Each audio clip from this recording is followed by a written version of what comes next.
Hey, comic book fans. Welcome back to another episode of Comic Book Geezers. I am your host, Wild, building our own comic, and sitting right alongside me over here, it's Pete Pardo here. What's up, everybody? Hope you're doing well. We got another Inside the Cover for you here today. This one's all Bill, and it's all Howard the Duck, and I'm pretty happy he chose this because I love Howard the Duck, and this is a fun issue. This is issue number 18. I'm starting off with Howard the Duck number 18. He's like right in the middle. So our first Inside the Cover for Howard is like right in the middle of the series. So. Because this was the only Howard the Duck in my collection when I was a teenager. Ah, so this was the first purchase. Well, it was actually given to me by a friend, somebody who had moved away. You always remember that first one. Yeah. For just about everything. And a couple others were in there. Captain America 215, which we just showed recently. Yeah. Omega the Unknown, number 10, without a cover.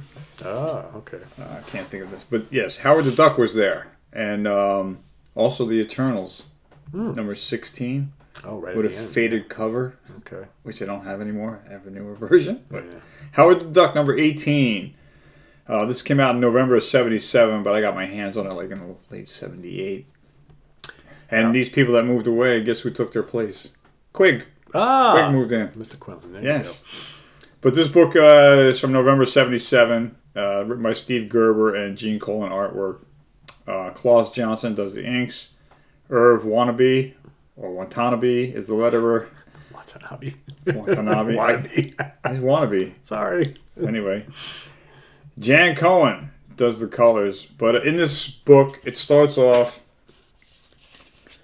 We left off with Dr. Bong. Dr. Bong, yes. Imprisoning Howard the Duck in this like bell-shaped capsule. But he wants to electronically reprogram Howard the Duck's genetic structure. And as he's talking about that, Bev freaks out. And then she runs over to the controls and starts messing with the controls. And all she's doing is speeding up the process. The chemicals start rising inside there on Howard the Duck. And for those watching who are not familiar with the Howard the Duck, this whole series is very much like a spoof or a parody on some other stuff. So, of course, Dr. Bong is like Howard the Duck's answer to Dr. Doom, right, and all this kind of stuff. And where he lives is kind of like a play on Latveria. And Dr. Bong has plans for Howard the Duck, but Beverly agrees to marry Dr. Bong to spare Howard the Duck's life because she's really in love with Howard. Yep. But Dr. Bong has he has plans for Howard the Duck with Fifi, who's another duck who's crazy for Howard the Duck. But things go wrong in these metamorphosis changes, the reconstruction of the DNA. What happens... Interesting to see Klaus Janson doing the inks for Gene Colan here. A lot of different interesting shades and things going on. A little different than what we've seen before. Howard the Duck transforms into a man. Oh, no. That is like, I'm the hideous. Most disgusting transformation of them all. If you ever want to know what Howard the Duck would be like as a man, there you go. And then Fifi's like, don't worry about it. You know? And he's like, I love this. I just became a hairless ape. Not this, not this. I've joined the enemy. I've become a hairless ape. It's an ape world, he says. Yep. But meanwhile, there's this Russian fishing ship, and Dr. Bong shows up and says, hey, you guys are trespassing. You're inside the 200-mile limit off the coast of the U.S., but you know what? If you marry me and this woman, we'll keep this under wraps. No one needs to know that you're trespassing, that you violated the 200-mile limit. And so the Russian captain marries them at sea because he can do that, right? You can get married at sea. Captain has the power of justice of the peace. There's some ads. Look at the cover of that rampaging Hulk, right? That's another battle between him and Namor. Nova at the top, Power Man and Iron Fist, more Daredevil. By the way, that's another pairing we could do. Oh, yeah. Other ideas are brewing. That's right. Meanwhile, Fifi tells Howard they're in Dr. Bong's castle. She's like, we can fly away. We can get out of here. We can escape this castle. And you just have to take the flying bonger. But Howard's not a certified pilot to fly the flying bonger. Nope. And so he gets in there and he's flying, and sure enough, down here, the U.S. Air Force comes along because they think it's a UFO. They come to intercept the flying bonger, piloted by Howard the Duck, who really doesn't know what he's doing at the controls. And sure, missiles away, pickle.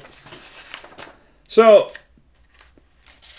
the U.S. Air Force does its job and sends out an airstrike, shoots him down. It crashes. Now, how he survives the crash, that's comic books. Yep, of course. So there's... Was Fifi in there too? Did she die? I don't remember. She was in there, I guess but they don't tell her. Yeah, I guess she's dead. But down here, Howard survives, and he crawls away, like lost in the commotion. And he's still bumming about Beverly and everything else. He's sitting on a park bench. Sitting on a park bench. And then a cop comes along and cracks him one and tells him, you can't hang out here, no loitering, you can't sleep here overnight. So Howard takes off, and the cop tells the bum, move it along. It's an APD world. But this is issue 18 of Howard the Duck. That's pretty much the story in a nutshell. Yeah, it continues on. Yeah, to be continued, yeah. But yeah, this was a story that lingers. It's not like one-hit wonder stories. It's a couple issues, yeah, if I remember correctly. It's kind of similar to when Ben Grimm is the Thing gets turned back into Ben Grimm, and, you know... Yeah, they did parodies on other Marvel stories. Yeah. Also, Star Wars was big. They did a parody on Star Wars a few issues later. Yep. In the 20s. Did some parody on The Exorcist and a bunch of other things, right?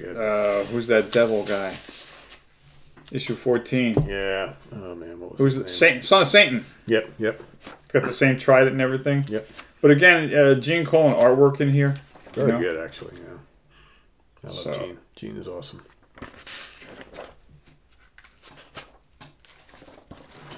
Bong. Right? Like you mentioned before, Doctor Doom.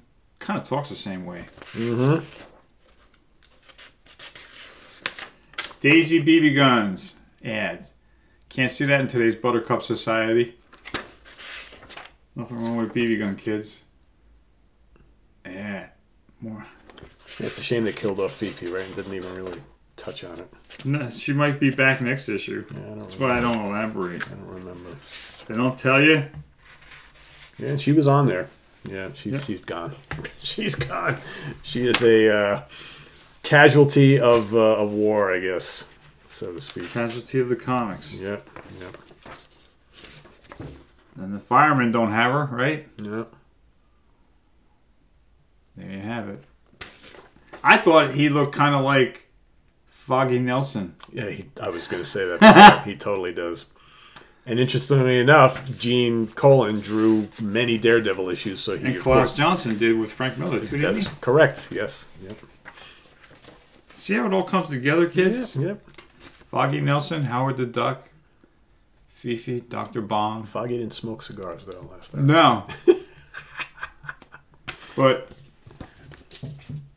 when I read this as a teenager, I was like, what the hell's going on? I know it's wacky, right? I know. Yeah. I was like, I'll keep it, but I'm not getting any more of these. And now all these years later, you got quite a few. I got them all except two. Yeah. But yeah, it's an interesting run. Howard the Duck, either like it or you don't. Yeah. I loved it when there was no in between, but it's definitely something different. Yep. It's not superhero stuff, but yeah, I think, you know, the fact that they took an attempt launching another comic book in the mid-70s. This was one of the more successful, went further than Nova, or Omega the Unknown, or Devil Dinosaur, or what else that came out? The Machine Man. Machine Man went on a little while, 2001.